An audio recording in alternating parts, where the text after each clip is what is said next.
what we have to talk about today is short because it is almost never going to happen.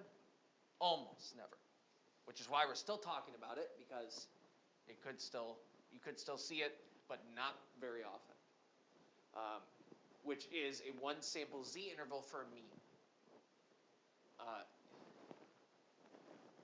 And so we're going to use the same process and steps that we did, except we're going to use the formulas for means instead of proportions. So instead of p hat for our statistic, for our point estimate, we're going to use x bar.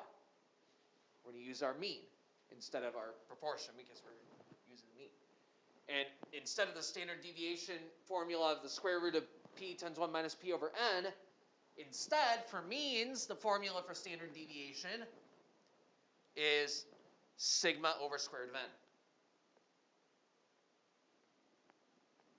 So we're using sigma over square root of n instead.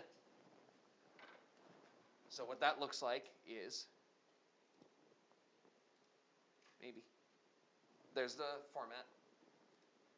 So the values that go in, this is just an example of how this would look, would be x bar plus or minus our z-score. We get our z-score the same way we were getting our z-score before, times standard deviation over square root of n. That's my new standard deviation formula for means. And so we would, for example, get this value out for the mean. We'd say we are 95% confident that this actual mystery mean falls between these two values. And so there is your formula. Okay, while you're writing down, let me talk about why this doesn't get used. The reason this doesn't get used is because this type of confidence interval relies on knowing sigma, knowing the population's standard deviation. And usually, the whole point of a confidence interval is that we're trying to estimate things about the population, which means that we don't know things about the population. So usually, we are not going to be given sigma. We are not going to be given the population standard deviation, so we can't really use this same formula. Usually what we have is the sample standard deviation, the standard deviation that we get from the sample. And so therefore, we're going to have to use a slightly different formula, very slightly different. And the way that it's going to be different is that when we have the sample standard deviation, it follows a distribution that isn't quite a normal curve, and so we can't use z-scores. We're going to use a different type of distribution. So instead of z-score, it's going to be something called a t-score going here. That's going to be the critical value. And then standard deviation, instead of being sigma over square root of n, it's going to be s sub x over square root of n. That's what we're going to use most of the time. But if I do happen to know sigma, the population standard deviation, then we can do a one sample, this is called a one sample z interval. And we can go ahead and use z-scores. Most of the time this isn't going to happen, but let me give you a quick example of this actually happening and actually working. So remember, the margin of error is everything that comes after the plus or minus. And so we can use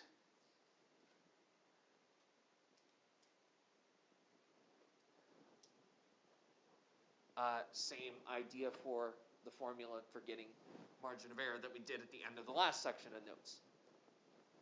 So let's look at an example of that.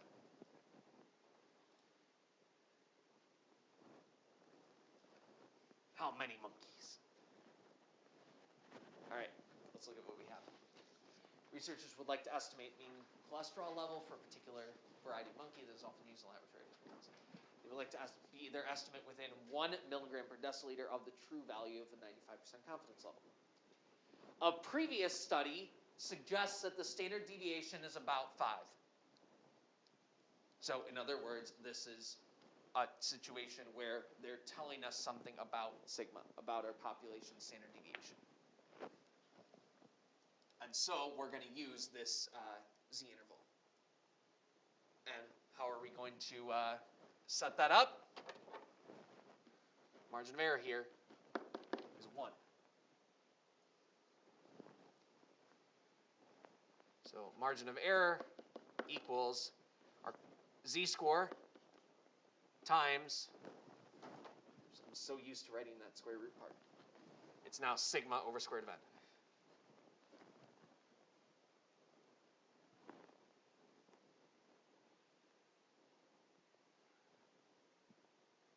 And the question is, what is our sample size? So again, we're solving for n. We know the margin of error we want to be 1.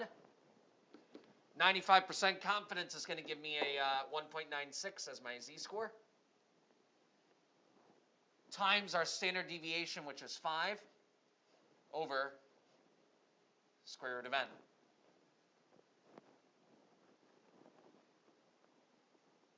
So those are the pieces that we're plugging in for. We're just plugging into that margin of error part and solving for what sample size would give us that margin of error.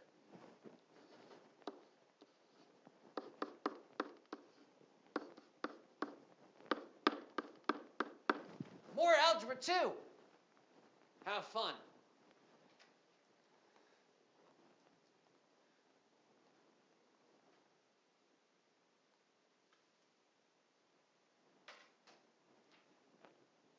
I'd multiply by square root of n on both sides. This one's an easier algebra 2 problem.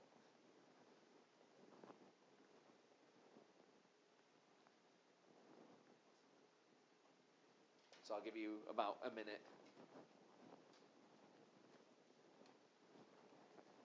to get that value out.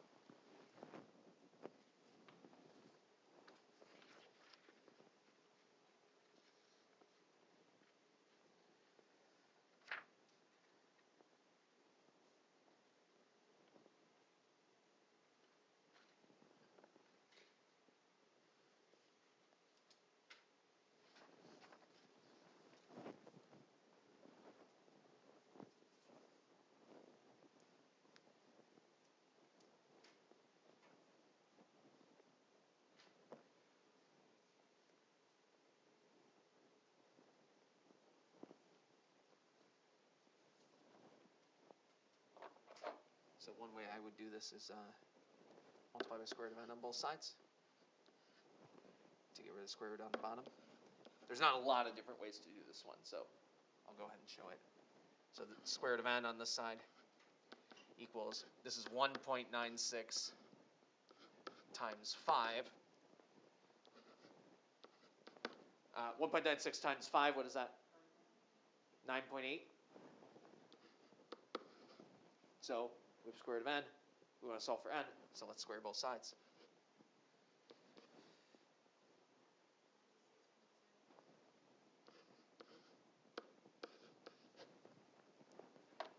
But if we want to keep the margin of error, 96 will give us a margin of error above 1 because the sample size is too small and will give us will be smaller and therefore give us a bigger margin of error because n is on the bottom. And so we want to choose 97 as our sample size. Here's how the book shows it. We round up to 97 to ensure the margin of error is no more than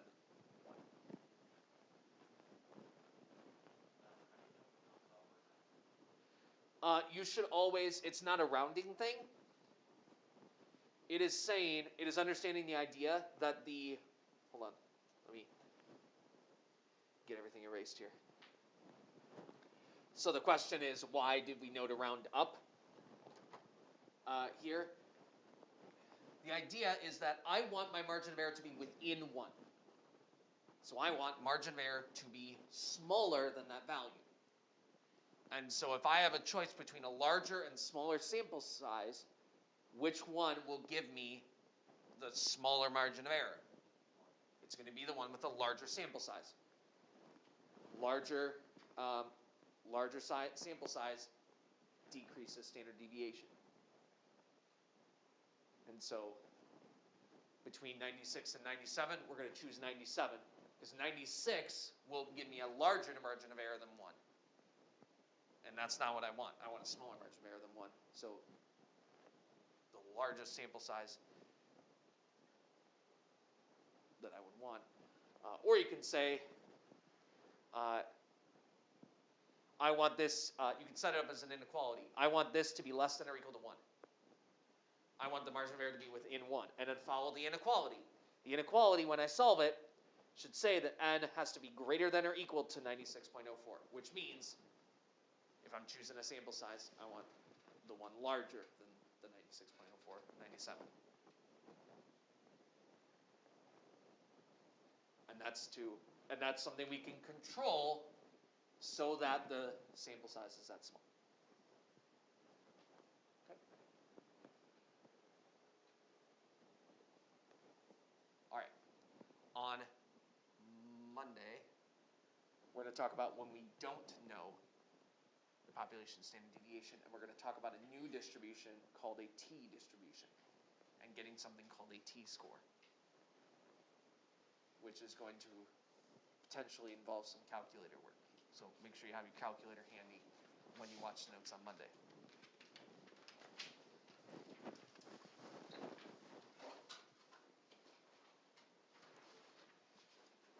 we have a test on Friday next week? Let me just